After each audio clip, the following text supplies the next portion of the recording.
everyone, welcome to Dad That Cooks. I'm John. I'm Jack. And what are we making today? A cheesecake. Ah yes, but what kind of cheesecake? A strawberry cheesecake. A strawberry cheesecake. Now Jack thought that he'd like to do a strawberry cheesecake. I'm not really sure where you thought about that. Did you see it anywhere? No, I just thought of it in my head. You thought of it in your head. But you like strawberries, don't you? And strawberry jam and things like that. So we thought we'd do a strawberry cheesecake. The good thing about strawberry cheesecakes is that, firstly, you can do gluten-free versions. We're not doing a gluten-free version, but it's very easy to convert it to gluten-free. And secondly, it's a no-bake. We don't have to use the oven. It is an overnight recipe, so we're filming this on a Saturday and we'll decorate it on Sunday. So you have to be prepared a day in advance to do it. But it's very, very easy. Basically, you need, at the start, to do the cheesecake, you need 300 grams of biscuits. Now, you can use digestive biscuits. We actually use ginger nuts because we really like the ginger nut flavour. So 300 grams of biscuits. You've got 150 grams of butter, which is in my saucepan, which I'm going to melt in a moment. That's 150 grams of butter. We've got 100 grams of icing sugar. We've got 2 large packs of Philadelphia. Full fat is better. Go for all the fat because it's always a lot tastier. 300 mils of double cream, some vanilla paste or essence, and some lemon juice. You'll also need some strawberries and seedless strawberry jam. That's what we're going to do tomorrow, but by the magic of telly, it'll be at the end of this video. You need an 8 to 10 inch tin like this, a circular tin. This is a spring-loaded one. It's so easy to do a cheesecake in the spring-loaded tin. And what I've done here is I've greased it with some butter, but then I've wiped it over with a kitchen towel just to take away some of the excess. So, are we ready to make this? It's going to be very noisy because we've got to use our big mixer. I know, but you did take a long time telling people. Yeah, well, they need to know how we make it. Right, so we get this bowl here, and this is what we put our biscuits in. So can we put all our biscuits in there? I would pick them up and put them in, rather than do that. They will go everywhere. That's it, put them all in there. Ow. I wish I could eat one. You wish you could eat one? That's less grams now. Less grams, it is less grams, you're right. Now, if you haven't got something like this, you can put them in a big freezer bag and bash them with a rolling pin, so they get all sorted out. But I quite like a nice fine crumbs. That's why we use these. Right, I'm going to turn this up. It's going to be very noisy. You can put your fingers in your ears.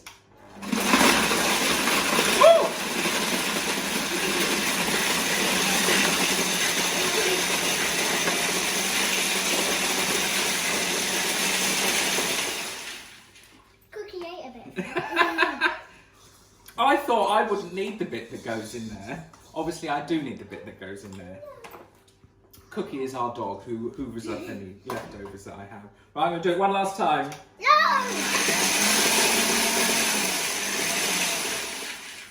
So that's now a nice, simple biscuit crumb in there. Sorry. And now I'm going to melt my butter. Can you see that in there? What? Can you see it's all a biscuity crumb? Yummy! So that becomes the base of our cheesecake. Is that a sticky bit there that's stuck? It is a little bit stuck, but we'll get that in a moment. And now I'm going to melt my butter. So melt it over a medium to high heat until it's melted. And we'll come back to that in a minute. Oh, no, well, when I say a minute, people don't want to hang around and wait for our butter to melt. They want to come back and see the action, don't they? Yay. So we'll be back in literally a second.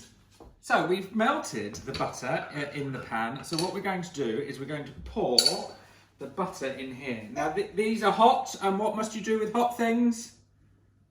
Turn around, they don't want to see the back of your head. I can't remember. You don't touch them, do we? We don't touch hot things. That's why a grown-up has to do this bit. So we pour the melted butter into our biscuity... Looks disgusting. It doesn't look disgusting. It's going to taste delicious. Hopefully. And then we put the lid back on.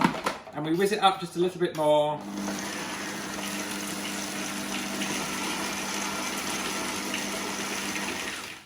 Just a little bit. And you can see, look, it's gone all moist and lovely.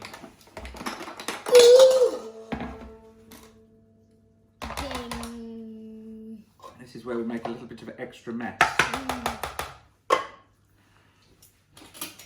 So can you help me? There's a spoon.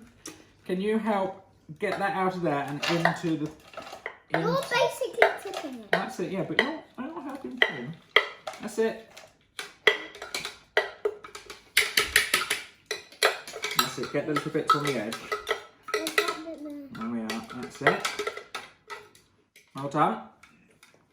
And then what we do is we spread it out. Where do we end? We spread it out like that. It looks yummy. It does look yummy, doesn't it? Spread it out like that. I've never tried a strawberry cheesecake before. So Have you not? Right, this is going to be super yummy. I've tried a cheesecake, but not a strawberry cheesecake. Where did you eat your last cheesecake? A party. At a party? Oh. Was I invited to that party? No, it was just Mummy and me. It was a mummy and you party? Well. Oh! Are you eating the biscuity bits? Mm. So that's what you want to end up with. It's all squished in the pan, nice and flat. It doesn't matter if you've got some bigger bits in there. It's all fine. It'll all come out when you start slicing it. Will you stop eating the biscuity crumb? I love them. You like the biscuity crumb, do you? I'm going to keep eating them into the end of the video until they're gone. Right, so what we need to do now is we need to make the filling. So, Oh, what is the filling? oh, no, it's the cream cheesy bit. Ooh.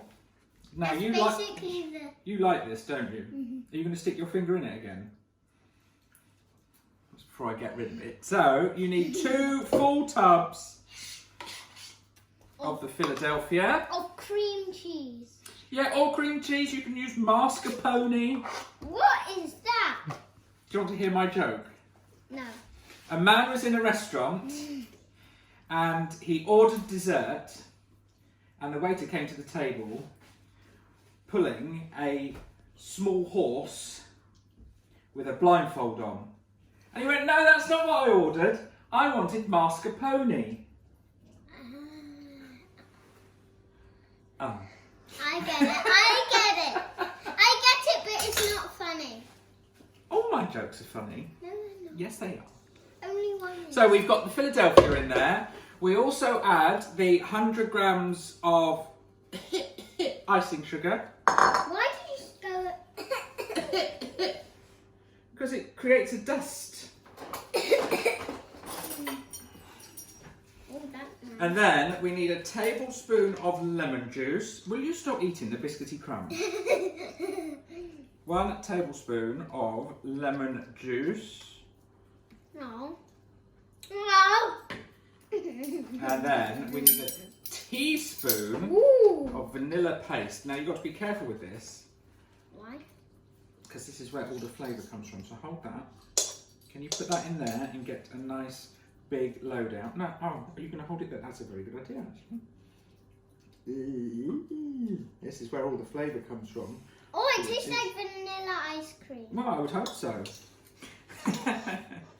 That's it. I'm Pour that in there. drizzling it like chocolate sauce. Are you? It looks like chocolate sauce. Well, it's a little bit. It's because it's got so much vanilla in it. Oh, that's a strong smell. Now, you definitely need an electric whisk for this. You can use an electric hand whisk to beat it in a large bowl. We use this. And enough. you don't need very long. Notice that I haven't put the double cream in yet. So we've got to push this down. Like that. Because we've already got cheesy cream. We have, yes. Please. You need to count to 25 because we're going to do this for 25 seconds. It's not long. Okay. Ready? Go. Stop! There we are. Right, do you want to come and have a quick look and see what it is? You only do that so you're combining the ingredients. Actually, when you want to whisk it properly is when you add the double cream. do that now. Oh, I want to add it. Yes, you can. Right, be careful. How much? Do it slowly, all of it slowly. That's it. That's it.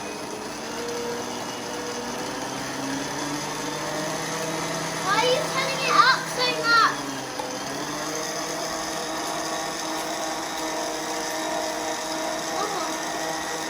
So there we are, that's now beginning to whisk. So you have to start it off slow, so then you can build it up a little bit more, and then that's just going to sit there and whisk until we get,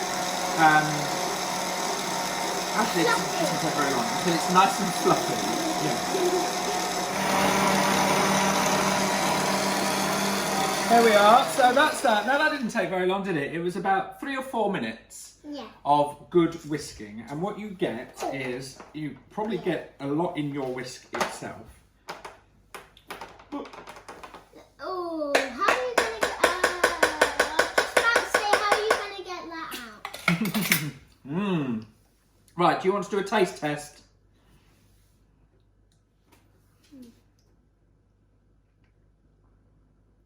What's that like? And what you're looking for is, it is basically a dollopy mixture, like that. That's what you're looking for. Like a good dollopy cream. You don't have to whisk it too long. It's only about 3 or 4 minutes. And then what we do, can you put some spoons of this on there? Mm-hmm. You still eating my biscuity crumb? Yes. It. It's Right. not coming off. It's a bit tricky, I know. Is that nice? Are we going to put anything on top of that? Yeah, so what we're going to do, it has to go in the fridge overnight. What? I know.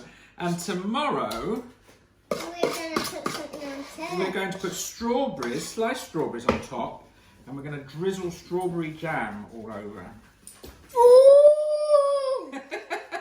I love strawberries and I love strawberry jam. I always have it on my sandwich at lunchtime. Is that your favourite lunchtime I'm going to sandwich? have it after the video. We are, because it's nearly lunchtime, isn't it? Yeah.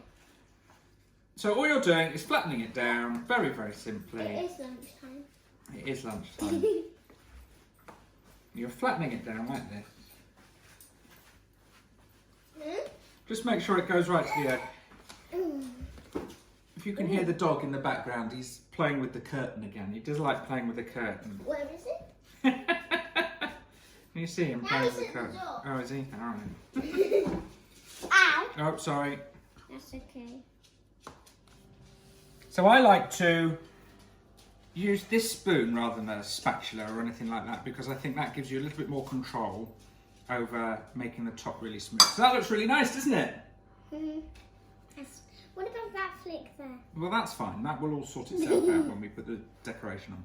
So now what you need to do is just put this in the fridge overnight, and we'll come back tomorrow and we'll put lots of nice things on top.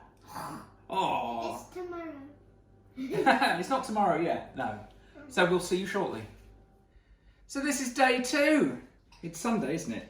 Yes. So we made this yesterday, didn't we? Yeah, Saturday. But the people watching only saw it a couple of seconds ago. Yeah. So what we have is our set cheesecake in the tin. Get a palette knife if you've got one like this. If not, just use a long, sharp knife. And we go around the very edge of the cheesecake like this. It's a bit hard. It looks delicious. Just like that, just to separate it from the edge. What if it still sticks? Well, it might do in some places, but hopefully it won't be too bad. It sounds hard. It is, but just take that off of there. Foot's itchy. Huh? The foot's itchy. Why is your foot itching? You've been playing football with Grandad, haven't you? That might be why. It's itchy. So we take the springform side off like that. Lift it up totally, and there's our cheesecake. Doesn't that look good? Smells Now what I'm going to do is I'm going to run the palette knife underneath and I'm going to transfer it to our serving plate here. So here we are, it's now on the serving plate like that. The biscuit base was really firm. As long as you get the palette knife under, or your knife under, all the way through, do it slowly. That's really great. Now what we've got here is a punnet of strawberries. I love strawberries. You do. I have kept a couple for your lunchtime snack in school. So you can have those tomorrow. What I've done, I've cut the smaller ones in halves and the bigger ones in quarters. Now, Mr. Moo, can you pile them in the middle? Why in the middle? Just in the middle. Why in the middle? Why not on the edge? Because that's, you just put it in the middle like this and make a little pile of strawberries. Yeah, maybe. Mm. I was thinking we could do it around the edge, but... You'll see when we pour the jam on. That's it. That's good. Just try and make it look a little bit nice. There we are. That looks really good, doesn't it? I just licked the seed off my hand. Oh, it's still there. Now what I have here is 200 grams of seedless strawberry jam. What I've done is I've added that into a saucepan with 2 tablespoons of water. Stop touching the strawberries. With 2 tablespoons of water, and I've just warmed it up really, really quickly. You don't want it to get really hot, just so that the jam melts and you get a consistency like that. And then put it in a separate jug to cool for a little bit, because you don't want it really hot going onto the strawberries. That looks smooth. It is smooth, that's because it's not got any seeds in it. And then what we do is we pour some jam on the strawberries. I do jam on the strawberries. Strawberry jam on the strawberries. Now it would taste very strawberry. Easily.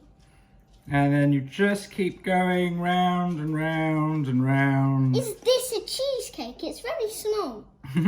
Small? What, are you going to eat all of it, are you? I could eat it all in one go. Could you? I'd like to see that. That's maybe another video we should have. Jack eating a whole cheesecake. There we are. How are we going to slice it so we get a bit? Well, we'll do that later, but the people watching at home won't do that. They have to make it themselves and do their own slicing. So that's it. That's our strawberry cheesecake. Quite simple. Now you can make it in a day. You basically need a minimum of 5 hours in the fridge for it to set. So you could make it in the morning, decorate it in the afternoon and have it for the evening. We're going to have this with our Sunday lunch pudding, aren't we? So now, this blog is called Dad That Cooks, but I thought we'd have a little bit of a twist today. My oldest son, Nicholas, your brother, where is he? He's away at University. What university? Warwick University, that's where he is. I always think he's at Oxford. Well, it's not far from Oxford. So he's getting into cooking now as well, and he does a fantastic pita bread. So he's going to show you now how to do a pita bread. So over to you, Nicholas.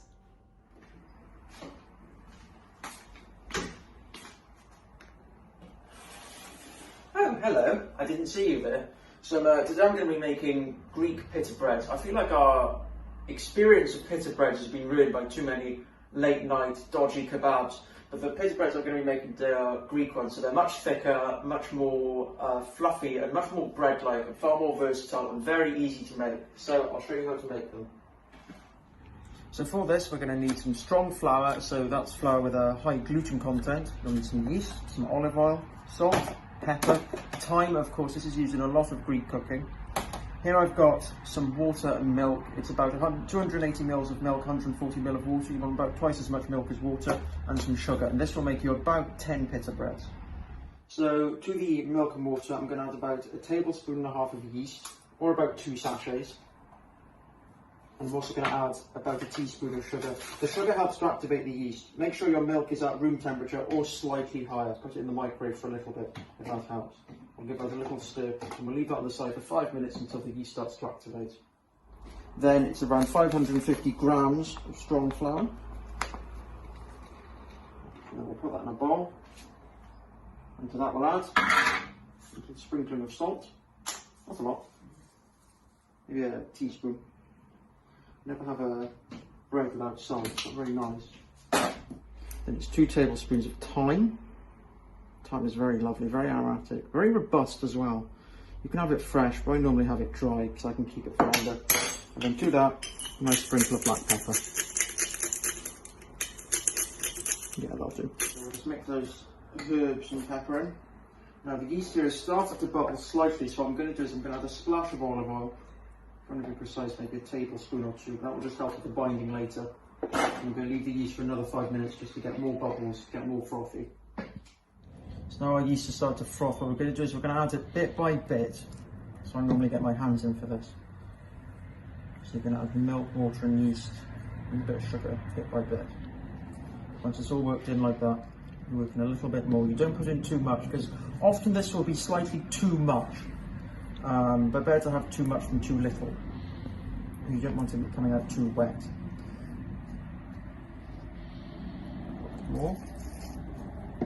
As you can see, it's starting to come. You can start to see it becoming a bit more cloddy now. That's what we're after. You're after just enough so it all stays together. At the minute, you see there's still a lot of floury mass coming out of it. You're after just enough for it to stay together. So now we can add a bit more. Now it's really, I'd say we're nearly there. There's a lot of floury mass at the bottom. Make sure you're working your way around it. Bring it all together. So you see at top here it's very sticky, but down bottom it's very dry. Maybe try and localise it. Pour the liquid over the floury bit, I don't know. Whatever works for you, I suppose. And I'd say one more and we should be done. There we go. This should do it. You should see it now. All sort of clumping together. That's what we're after. So as you can see, it's now all coming to a nice ball. So now it's time to knead it. Because you can see it's quite uneven all over. So what this will do will make it smooth. This is where the high gluten content really does come into play now. So what you want to do is you want to flour your surface. Then it is wrapping it around and pushing it in, wrapping it around and punching it in, like this. And you want to do this for about 5 or 10 minutes until it becomes a much smoother ball. It's ready when it's ready, as is a lot of things in cooking. You want to just do this, put your whole body into it. Don't be afraid about looking silly and getting those hips working. It's good exercise, I suppose. As you can see already, you see it's starting to become more smooth. It's starting to become less uneven. You want to do that until it's all very smooth. And you can see the gluten content makes it incredibly stretchy now, which helps with the kneading process.